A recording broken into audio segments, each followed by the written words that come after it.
Ya. Bien. ¿Ya será los avisos para el mes? Ya. Bien. Con el favor de Dios vamos a retomar. Tuvimos me di un mes sabático sin predicar, así que vamos a retomar el estudio, la explicación del libro de Hechos de los Apóstoles. Así que le invito a que abran su Biblia. Hechos capítulo 21. Hechos capítulo 21. Desde el versículo 17 al 36. Vamos a leer. Amén. Dice así en el nombre del Señor. Dice: Cuando llegamos a Jerusalén, los hermanos nos recibieron con gozo, y al día siguiente Pablo entró con nosotros a ver a Jacobo, y se hallaba presente todos los ancianos. Y después de haberles saludado, les contó una por una las cosas que Dios había hecho entre los gentiles por medio de su ministerio. Cuando ellos lo oyeron, glorificaban a Dios y le dijeron: Ya ves, hermanos, cuántos miles y miles de judíos hay que han creído, y todos son celosos por la ley. Pero se le ha informado en cuanto a ti, que enseñas a todos los judíos que están entre los gentiles a apostatar de Moisés, y diciéndolo que no circunciden a sus hijos ni observen las costumbres. ¿Qué hacer, pues? La multitud se reunía, de cierto, porque oirán que has venido. Perdón, todo no. ¿Qué pues hacer? La multitud se reunirá, de cierto, porque oirán que has venido. Haz pues esto que te decimos. Tenemos 4 hombres que tienen obligación de cumplir un voto. Tómalos contigo, purifícate con ellos y paga sus gastos para que se rasuren la cabeza. Y todos comprenderán que no hay nada de lo que se les informó acerca de ti, sino que tú también andas ordenadamente guardando la ley. Pero en cuanto a los gentiles que han creído, nosotros les hemos escrito determinando que no guarden nada de esto, solamente que se abstengan de los sacrificios de ídolos, de la sangre, de los estrangulados y de la fornicación. Entonces Pablo tomó consigo aquellos hombres, y al día siguiente, habiéndose purificado con ellos, entró en el templo para notificar de la terminación de los días de la purificación, hasta que se presentase la ofrenda para cada uno de ellos.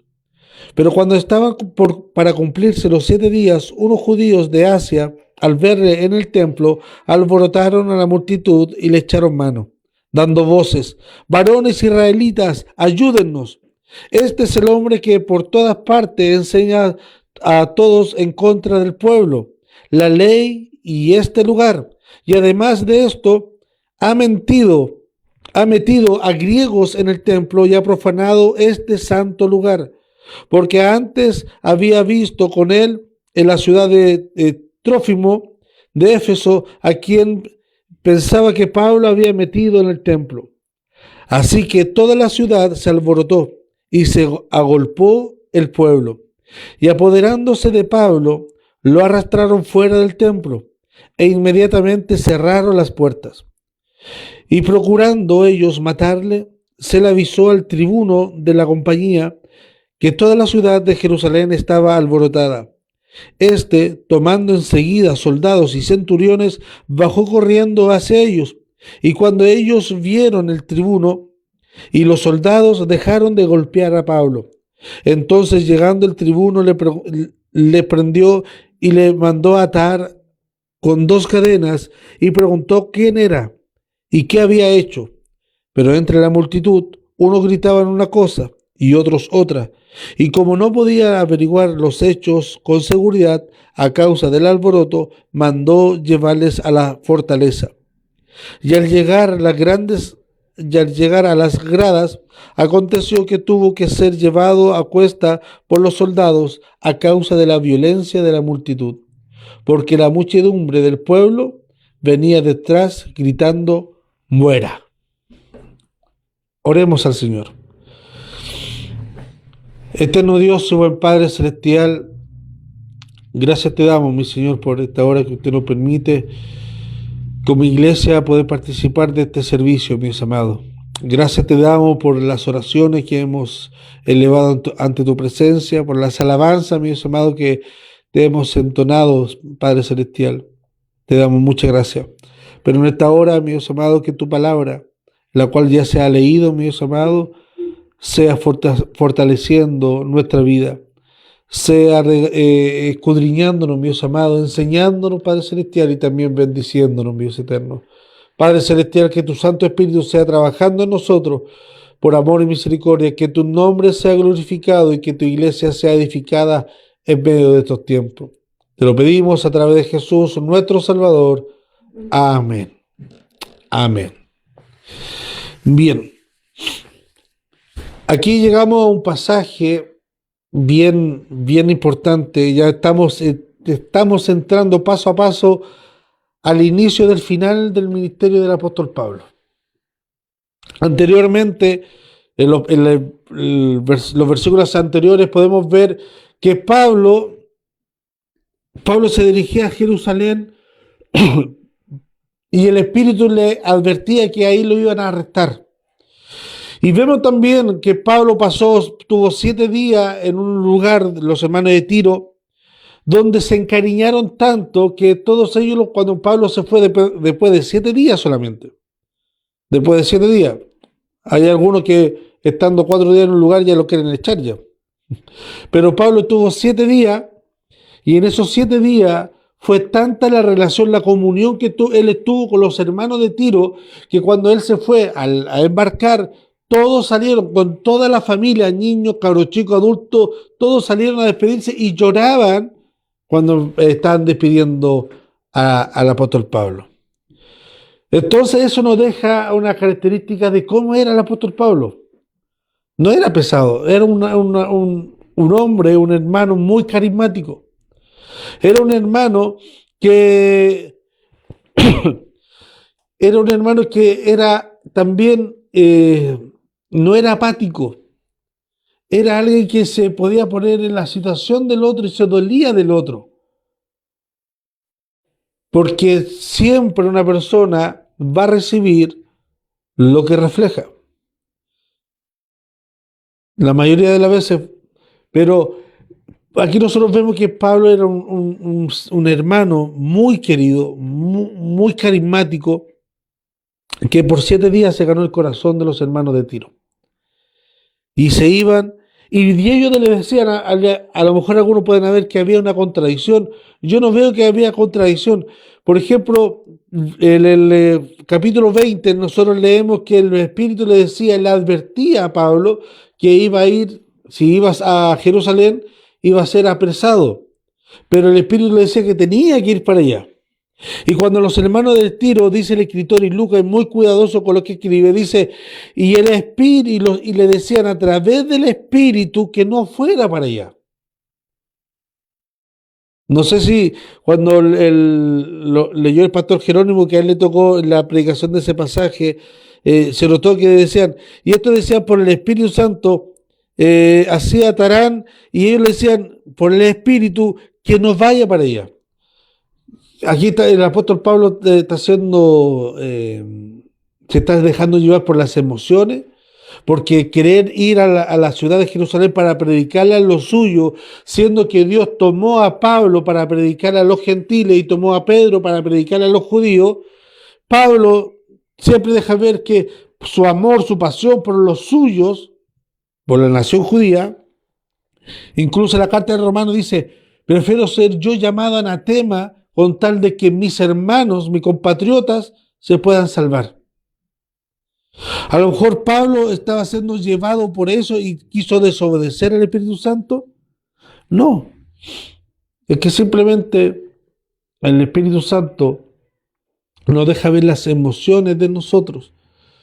A él el Espíritu Santo le había dado una orden y tenía que hacerlo. En el amor, el fervor de lo que estaba aconteciendo, lo que se estaba viviendo ahí en Tiro, el Espíritu Santo también le decía que, pero había un llamado mayor del apóstol Pablo. Había un mensaje mayor. Y luego vemos que Pablo llega a Jerusalén y aquí nosotros podemos ver que Pablo, la sencillez del apóstol Pablo, que cuando se presenta a Jerusalén, se presenta y va al tiro donde una iglesia a reportar lo que había sucedido, a reportar lo que había acontecido durante su ministerio, su tercer viaje misionero hacia los gentiles. ¿Qué es lo que pasó? ¿Qué es lo que sucedió? Él entrega reportes, siendo el apóstol Pablo ya de renombre. Entre el primer viaje misionero y el tercer viaje misionero ya han pasado alrededor de 14 años. Entonces el nombre del apóstol Pablo ya es reconocido entre las iglesias, entre los apóstoles, entre los hermanos. Ya es alguien en el cual ya tiene un peso o una distinción máxima. Pero aún así, siendo el apóstol Pablo, él no dice, no, pues yo soy apóstol. Yo no tengo que rendirle cuenta a nadie. No, él rinde cuenta. Él llega, y no, bueno, tampoco aquí se habla mucho, pero lo más probable es que él llega con la ofrenda que reunió y se lo pasó a la iglesia y ellos distribuyen. No es que Pablo empezó a repartir la ayuda que él juntó, ¿para qué? Para llevarse la fama, para llevarse la gloria, no. Él repartió a la iglesia, ustedes saben dónde están las necesidades, repartan. Tampoco él llegó, oye, yo necesito hablar con los 11 apóstoles, ¿dónde están? No, Pablo, yo soy el encargado acá de la iglesia por mientras. No, que tú, ¿qué lo quieres? ¿Pastor? ¿Pastor probando? ¿O diácono? ¿O presbítero? ¿O obispo? ¿Qué lo quieres tú? No, yo soy el apóstol Pablo, yo me codeo con apóstoles, no con alguien, un pellejo como tú que ni siquiera, ¿a dónde has salido? ¿Dónde salió a predicar? No, aquí vemos la humildad, la sencillez del apóstol Pablo. Que él, siendo el apóstol Pablo, nos dijo, no, yo le rindo cuenta a los 11 apóstoles, nada más. No, dice, cuando llegamos a Jerusalén, los hermanos nos recibieron con gozo. Y al día siguiente Pablo entró con nosotros a ver a Jacobo. ¿Jacobo quién era? ¿Quién era Jacobo? Jacobo era Santiago, uno de los discípulos de Jesús, hermano carnal de Jesús, que era encargado de la iglesia de Jerusalén. De Jerusalén. Y entró ahí y se hallaron. Ahora, aquí meditando en este pasaje, hay algo muy peculiar. Si tuviera que ponerle un título a este mensaje, le pondría 180 grados. Le pondría 180 grados. Dijimos que desde el primer viaje misionero al tercer viaje misionero aprox han pasado 14 años. Pongámosle, bajemos 10 años. 10 años de que Pablo inició su primer viaje misionero. Antes de iniciar su primer viaje misionero, Pablo pasó un tiempo de preparación. Desde que entró en Damasco a que salió a misionar, a predicar, pasaron 13 años. No es que llegó, me convertí, estoy listo, tengo la revelación, pum, salió. Pablo se preparó.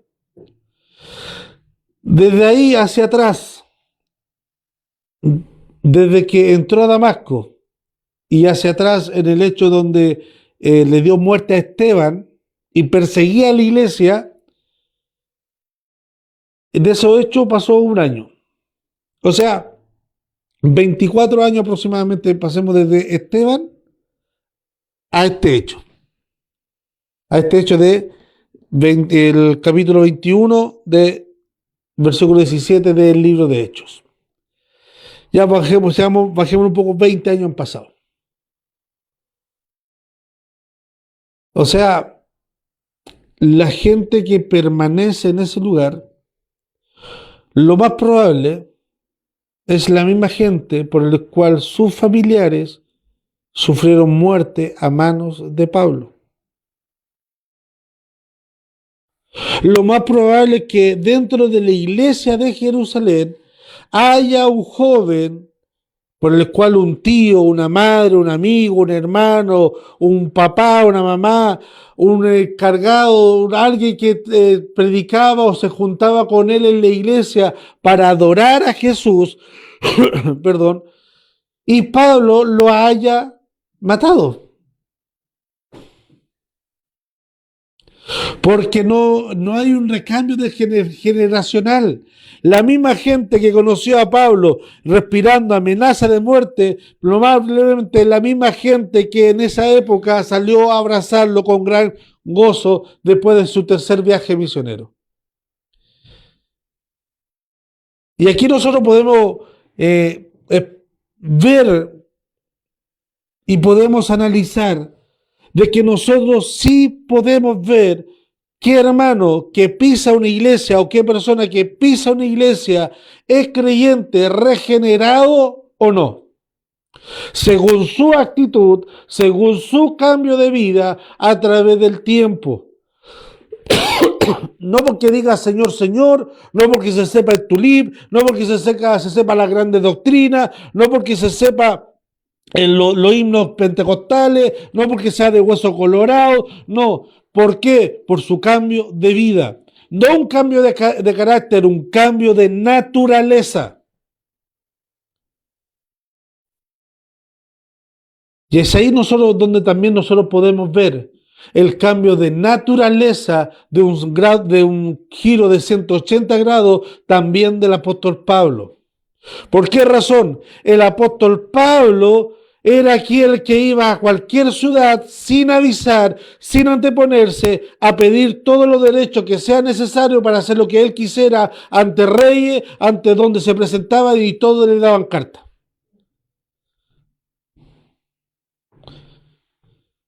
Él llegaba a cualquier ciudad a pedir autorización y todos le daban autorización y Pablo nunca le contaba lo que iba a hacer en aquella ciudad. Ese era Saulo.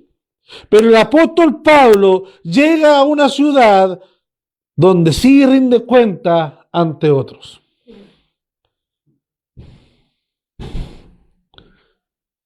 Y muchas veces nosotros como cristianos nos esforzamos en cambiar el carácter, pero no tenemos que cambiar el carácter.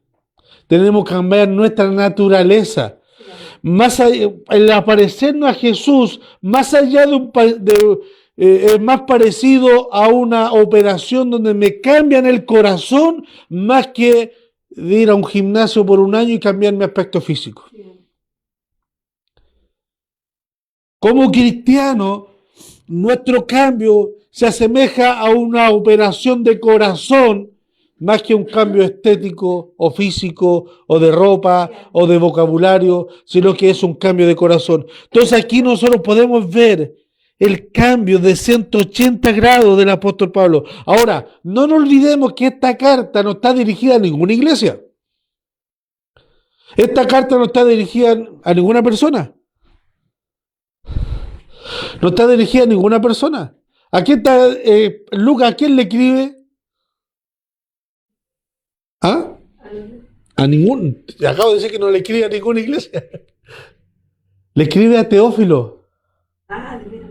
Oh, gran Teófilo. Imagínese usted que este hombre culto, o este hombre con autoridad, con poder, le está escribiendo la carta que Lucas le escribió, y de repente oye, este es el apóstol Pablo, oye, está cambiado el Saulo. ¿Cómo ha cambiado este hombre? ¿Cómo su corazón ha cambiado? ¿Cómo ha cambiado tanto que está dispuesto a soportar todo? Y ahora le rinde cuenta a ancianos y a gente es que, si los miramos humanamente, mucho más inferior que él en cuanto a capacidad de conocimiento, de estudio o de grado. Y Teófilo, a la cual el Lucas le escribe, no, este cambio no es solamente un cambio estético, un cambio totalmente de adentro. Bueno, sigamos, dice, y después de haberle saludado, le contó una por una las cosas que Dios había hecho entre los gentiles por medio de su ministerio. Y aquí también podemos ver, hermano, cuánta humildad nos hace falta a nosotros, sobre todo hablo a nosotros, a los ministros, porque muchas veces somos tan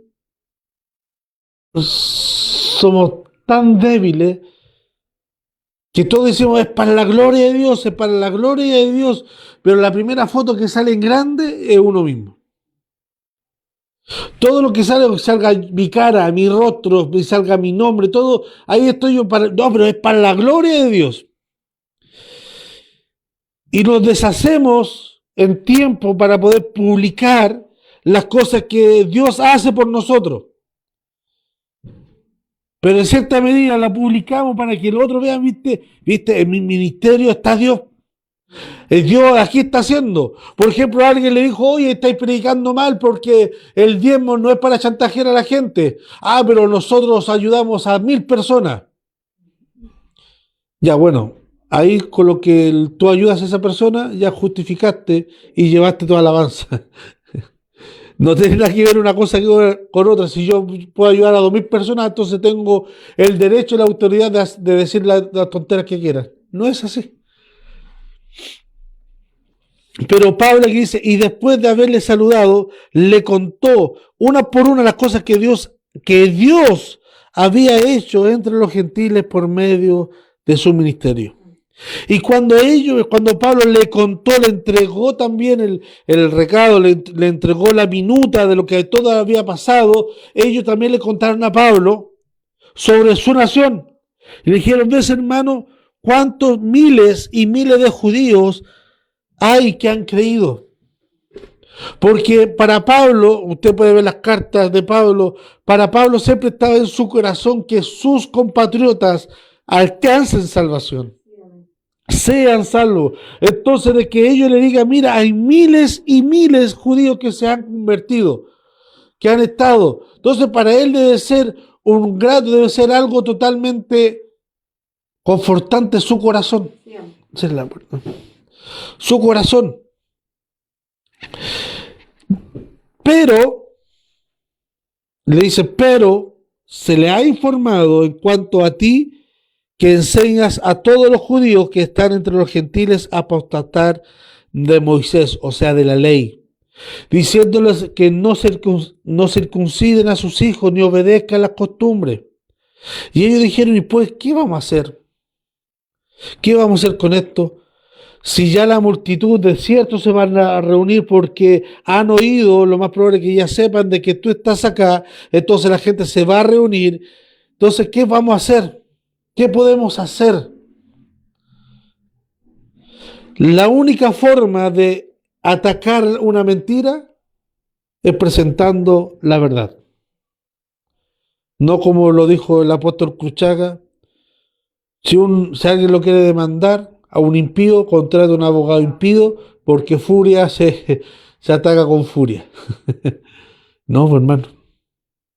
Usted muestre la luz de Cristo nomás y nada más. Muestre la verdad y la verdad no necesita defensa. Usted la verdad la pone nomás y listo, y se acabó la discusión. Porque esa es la verdad. No se necesita nada más atacar con mentiras, la verdad no necesita. Entonces ellos que dijeron, hagamos lo siguiente, paga sus gastos, hay unos hombres que van a presentar, 4 hombres que van a presentar votos, paga sus gastos, paga los gastos de que se rasuren la cabeza y todos comprenderán que no hay nada de lo que se le informó acerca de ti, sino que tú también andarás ordenadamente guardando la ley. Pero en cuanto a los gentiles que han creído en esto, bueno, será otro informe. Entonces, ¿qué le dicen? Tú haz voto, paga lo que se debe y así los otros sabrán que tú estás respetando la ley. Obviamente, los que lo que se le está acusando a Pablo es totalmente mentira. Porque pasajes anteriores leímos que Pablo se rapó la cabeza y hizo una promesa y por eso tenía que viajar a Jerusalén. También se le dice que no circunciden a sus hijos. Eso es mentira. Porque Pablo sí era cristiano, pero también era celoso de los rituales y de su profesión judía. ¿Se acuerda cuando fue y se encontró con Timoteo? Y le dijo, ¿me quieres acompañar? Y Timoteo le dijo, sí. ¿Y qué le hizo Pablo a Timoteo? Le dijo, ya, pero te tienes que circuncidar. Si Pablo no creyera en eso, ¿para qué lo obligó al pobre Timoteo? Que ya era un adulto ya para esa altura. Entonces, aquí le estaban atacando en mentira. Cuando el enemigo o la gente los ataque con mentira, no se preocupe. Usted descansa en la verdad. Y dice, y la verdad os hará libre. Nada más que eso. Hay que descansar en la verdad. Ahora, Pablo aquí se está contradiciendo en aceptar de hacer todos estos sacrificios, de presentarse al sacerdote, el sacerdote lo va a aclarar, luego tiene que esperar 7 días y luego de 7 días tiene que purificarse nuevamente y pagar los sacrificios, los votos. Pablo se está volviendo a la tradición judía. No, que Pablo no tenía problema en lo esencial. Pablo decía, ¿esto me va a afectar en la salvación? No, entonces no tengo ningún problema, hagámoslo. ¿El voto nazareno que yo me hice, que me rapé, me va a afectar a la salvación? No, no tengo problema. Pero cuando hubo un problema anteriormente, donde se le mandó carta, y aquí también lo mencionan, que los judíos le decían a los gentiles que para ser salvo tenía que hacerse judío primero, para después luego ser salvo, y tenía que circuncidarse, ahí Pablo dijo, no, po, ahí te estáis metiendo en la salvación. Eso no es así. Cristo es el que entrega la salvación y la vida eterna. Yo no puedo hacer nada para alcanzar la salvación, solamente en Cristo. Y ahí Pablo sí se enojó. Y ahí Pablo dijo, no hay que hacer ninguna tontería. Salvo, como dice ahí, versículo 25, dice, pero en cuanto a los gentiles que han creído, nosotros le hemos escrito determinando que no guarden nada de esto. ¿Qué cosa? La circuncisión, la ley mosaica. Solamente que se abstengan de los sacrificios de los ídolos, de sangre, de los estrangulados y de la fornicación. Entonces Pablo tomó consigo a aquellos hombres y al día siguiente, habiéndose purificado con ellos, entró en el templo para notificar de la terminación de los días de la purificación hasta que se presentase la ofrenda por cada uno de ellos. Pablo no está contradiciéndose. Estos son cosas que no afectan a mi salvación. Y si no afectan a mi salvación, pero sí afectan a la comunión con otros, para que otros vean y se sientan tranquilos en cuanto al tema de conciencia, yo lo hago. Pero muchas veces nos peleamos por tonteras de segundo, tercer plano, que la levantamos como si fuese algo importante. Y nos dividimos por puras tonteras y segregamos al hermano, segregamos a la iglesia. ¿Por qué? No, es que yo tengo el evangelio. No, es que el evangelio de Calvino es el verdadero evangelio. Y el otro saltó, es que yo tengo el evangelio completo. Y cuando lo desmenuzamos, la mayoría son por temas de segundo grado. Son cosas que no atañen a la salvación. Y Pablo la tenía clara. ¿Esto me afecta a la salvación? No, esto no afecta a la salvación. Bueno, hagámoslo. ¿Para qué? Para la conciencia de los demás. ¿Esto afecta a la salvación? Sí, porque está diciendo que la salvación se recibe siendo judío. Si queréis tener salvación, tenéis que circuncidarte. Eso no es así. Eso para los judíos, no para los gentiles. Para los gentiles que no guarden la circuncisión, que no guarden la ley, solamente que se abstengan en ciertas cosas. Y ahí Pablo, para conciencia de los demás, hizo eso. Pero aún así, aceptando hacer cosas innecesarias para defenderse de aquello que la acusan con mentira, y aceptó hacer eso, pero aún así cuando estaba por cumplirse la ley, llegaron unos judíos de Asia y al ver el templo alborotaron a la multitud y le echaron mano, dando voces: varones israelitas, ayúdennos, este es el hombre que anda por todas partes enseñando a todo en contra del pueblo y la ley de este lugar. Incluso llegaron a decir que Pablo metió a un gentil dentro del templo, que para la tradición judía eso ya era sentencia de muerte. Que alguien que no era judío entrara al templo, al lugar santo.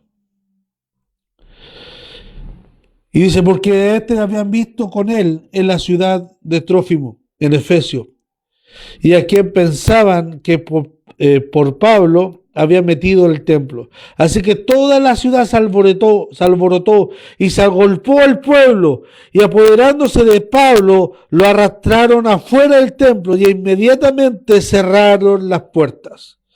Aquí algunos comentaristas dicen que cerrar la puerta fue un acto simbólico de que la nación judía o los que estaban por delante, líderes judíos, cerraron la puerta al evangelio de la gracia, al evangelio que que incluye a todo hombre, a toda mujer, a toda lengua, a toda raza, a todo aquel que necesita del evangelio. Los líderes religiosos de aquella época cerraron las puertas.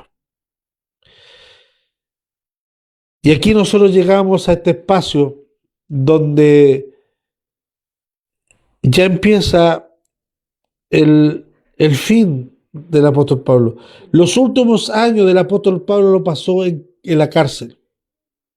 Lo pasó encarcelado. Y de la cárcel el apóstol Pablo escribió las cartas de Tito, Filipenses y, si no me equivoco, las pastorales.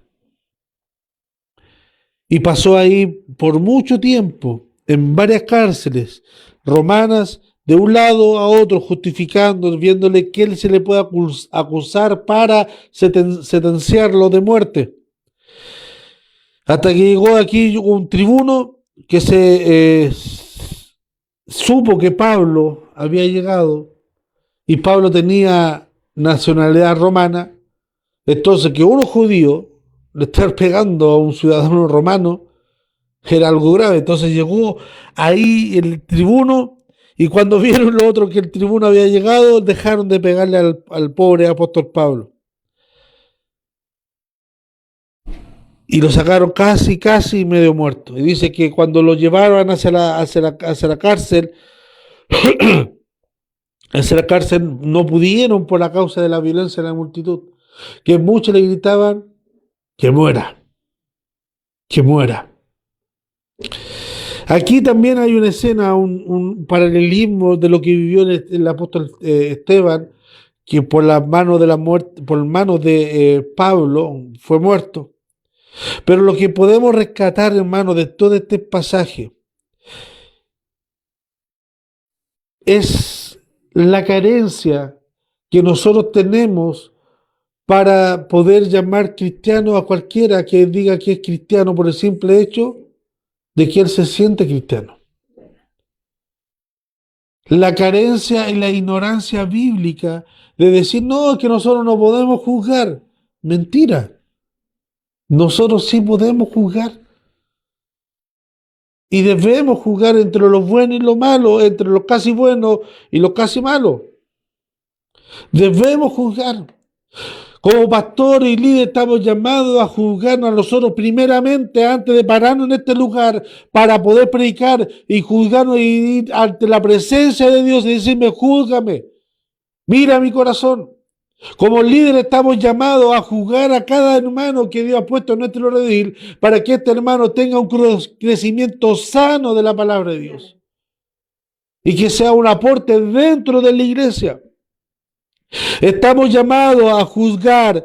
¿Por qué? Porque así como Pablo se defendió de los falsos apóstoles, y es un tema que Pablo escribe en todas las cartas de que para Corintios, para Efesios, para Tito, para Timoteo, para donde escribe el apóstol Pablo, habla que debemos cuidarnos de los falsos maestros, de los falsos enseñadores. que solamente quieren la fama, el lujo de los demás. Y aquí nosotros podemos ver la vida, el cambio del apóstol Pablo en un 180 grados. Y Dios nos llama a eso, no a cambiar conducta, no a cambiar ciertas cosas o rituales que nosotros hacíamos antes y lo vamos a dejar de ser. Dios no quiere que usted venga así y haga una promesa: voy a dejar de fumar, voy a dejar de tomar, voy a dejar de mentir, voy a dejar de robar, voy a dejar de hacer esto. No, Dios quiere que usted entregue su corazón, su vida, y Él va a hacer el resto. Y Él va a hacer el resto. Nada más que eso. Pero nosotros nos empeñamos ¿a qué? A cambiar conducta. Pero nosotros debemos cambiar de naturaleza. De una naturaleza de pecado a una naturaleza de santificación. A una naturaleza de muerte a una naturaleza de vida. Entregarle nuestro corazón, así como el apóstol Pablo, como antes era, hace 20 años atrás, era